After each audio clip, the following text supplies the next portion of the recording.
அஸ்ஸலாமு அலைக்கும். போன சண்டே மாடியில் துணி காய வைக்கிறதுக்காக போயிருந்தேன். அங்கே இருந்த ஒரு செங்கல் என் காலில் விழுந்து செம்ம வலிங்க. வலி பொறுக்க முடியாமல் அங்கேயே ஒரு அரை மணி நேரம் பக்கம் உக்காந்துட்டேன். அப்போ ஹஸ்பண்டும் வீட்டில் இல்லை. என் மனசில் ஒரே ஒரு விஷயந்தான் ஓடிட்டே இருந்தது, நமக்குன்னு யாருமே இல்லையே. வீட்டில் பெரியவங்க அட்லீஸ்ட் சின்னவங்களாவது இருந்திருக்கணும். சின்னவங்கன்னா நமக்குன்னு ஒரு குழந்தை இருந்திருந்தால் ஓடி என்ன ஏதுன்னு கேட்டிருந்துருக்கோம். பிடிச்சிட்டு உட்கார வச்சுருக்கோம், தைலம் தேய்ச்சி விட்டுருந்துருக்கோம், தண்ணி மொண்டு கொடுத்துருந்துருக்கோம். இதெல்லாம் நான் ரொம்பவே மிஸ் பண்ணேங்க.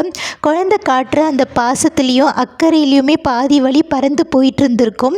இந்த வலியை விட அந்த வேதனை தாங்க எனக்கு அதிகமாக இருந்ததும். இருந்தாலும் அதுக்குள்ளே பெருசாக நம்ம உள்ளே போயிட்டோம்னா வெளியே வர்றது கஷ்டம்ன்ட்டு எங்கள் அம்மா எங்கள் அக்காவுக்கெல்லாம் ஃபோன் பண்ணி பேசிவிட்டு நானே என்னை டைவர்ட் பண்ணிட்டேன். என்னை நானே தேத்திட்டு இருந்தேன்.